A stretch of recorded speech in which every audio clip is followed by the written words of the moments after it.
Bonjour tout le monde, j'espère que vous allez bien. Je m'appelle Abdelhakim Sarer. Je suis un enseignant de français langue étrangère. Notre chaîne Apprendre le français autrement essaiera le maximum possible de vous expliciter cette langue afin de la perfectionner. Aujourd'hui, nous allons essayer de faire la différence entre le sens propre et le sens figuré. Comme vous le savez très bien, on ne peut pas étudier les figures de style sans connaître la différence entre ces deux notions. Commençons tout d'abord par ces deux exemples.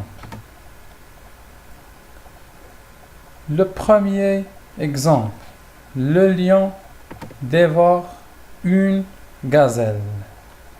Le lion, vous le connaissez tous. Le lion est un animal, comme vous le voyez dans la photo, dévore. Donc, si vous essayez un petit peu d'analyser cette photo, vous allez comprendre que dévorer, c'est dans le sens de, bien évidemment, manger en un seul coup. Donc, une gazelle, la gazelle, il est là, vous la voyez, donc c'est un animal. En arabe, donc, al-asadu yaltahimu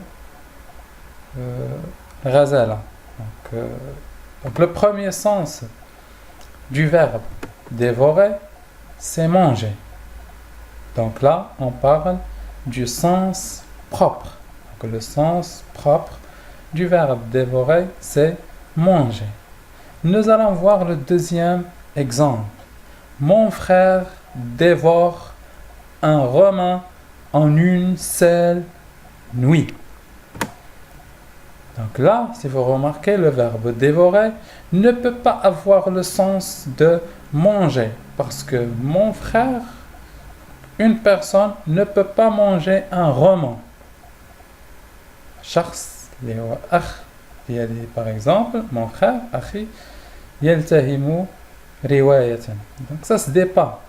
On ne peut pas la dire. Donc on ne peut pas dire ça. Et donc, on doit chercher quel est le sens du verbe dévorer dans cette phrase. Donc, automatiquement, comme vous le voyez dans l'image à côté, donc, dévorer, elle a un deuxième sens. Donc, le deuxième sens, ou ce qu'on appelle le sens figuré, ou bien le sens imagé. Maintenant, le majazi, le verbe dévorer. Donc ici, il veut dire tout simplement que son frère a lu le roman en une seule nuit. Le roman c'est-à-dire peut-être très vite.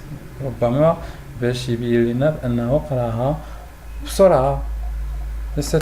Donc là, elle a le sens dévorer, elle a le sens de lire, le deuxième sens. Et donc là, la figure de style, dans cette phrase,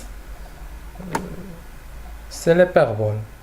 Le mubalagha, la figure de style, qui sera l'hyperbole ou bien l'exagération, qui sert à amplifier ou bien à exagérer le sens d'une idée afin de la mettre en relief. Donc, la figure de style, qui est l'hyperbole, qui تبالغ لنا donc في واحد الفكرة ولا في واحد الواقع.